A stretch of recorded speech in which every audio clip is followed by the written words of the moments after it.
Living Upstate is here at Palmetto Distillery in Anderson, and we are talking about Baptists and bootleggers. That gets a lot of people's attention there. I'm here with the author, Kathryn Smith. Thank you so much for having us here to talk a little bit about your 10th book. This is great. Before we get into the book, let's learn a little bit about you. How did you get started in this? I know you have a reporting background. I do. I was a newspaper reporter at various newspapers around South Carolina for 17 years, and then I did nonprofit work for 17 years, and then I retired, and I've been writing books for 10 years. And you were telling me the rate at which you're putting books out, like about 10 years, 10 books. About one a year. Sometimes more than one. Some books take longer, but about, the average, yeah. What interested you in Prohibition in that era in American history? It's just my favorite era.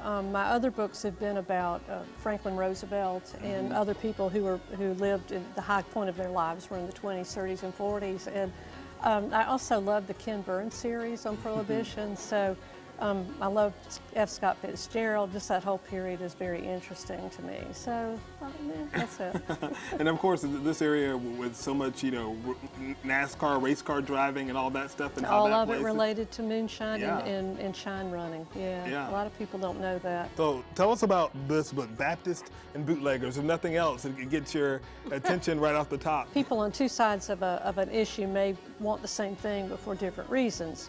The Baptists wanted to ban alcohol for moral reasons. The bootleggers want to ban legal alcohol because it opens up the playing field for them. They both want the same thing, but for different reasons. And Palmetto Distillery is in the book because it's South Carolina's first legal moonshine. Since Prohibition, yeah. I went to a lot of different distilleries and bars in the last year for me. Tough job, but somebody's got to do it. I went to Kentucky, to Louisville, and did bourbon tasting. I went all the way down to Miami Beach, rented a motorboat and a driver to drive past the house where Al Capone lived and died. And just tracked down Carrie Nation's birthplace. Carrie Nation is the lady on the cover with, she's famous for taking her hatchet and wrecking saloons all over the place. And she was kind of an intimidating woman, I would say. She was. The story I like to believe is that she was almost 6 feet tall. She was a farm woman. She was used to chopping wood, so she was pretty scary. And she was fearless. So she sold these pins and these little hatchet pins, looks like a little bitty hatchet, to raise money for her cause. But, and she called those hatchetations. Her hatchetations is what she called when she went into a saloon.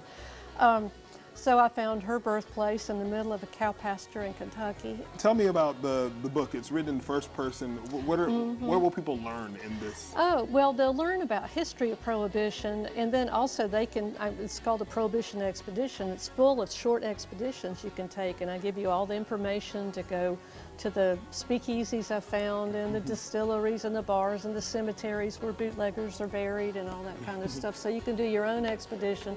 And then it's packed with cocktail recipes. Some of them are old ones from that era. A lot of them were given to me by modern bartenders. And then there are some mocktails because, after all, there are Baptists who might read this book. Right. And it's really interesting too, because this argument, obviously, between religion and alcohol, it's one that's here in the South we know well, and it continues. It continues. It does. But the 18th Amendment, which banned alcohol, was the only amendment that limited freedom in the United States. All the others expanded it, and it's the only amendment that has ever been repealed. What does that tell you? Yeah, right. We like to be free. We like to make our own choices and our own mistakes. And you have an event coming up too, where people can learn more about the book, buy the book, ask you some questions. I'll be here at Palmetto Distillery on Friday, November 5th from 4 to 7 p.m. and they've promised to make it really festive. They'll have a food truck and just all kinds of neat things going on. But learned a lot from Trey Boggs, who's one of the owners here, and anyone who talks to him would learn an awful lot about moonshine too. Do you have a website or a place where they can buy the book if they can't make it to the event? They can go to my publisher's website, Evening Post Books. So it's eveningpostbooks.com, or on Amazon.com. They can get it there too.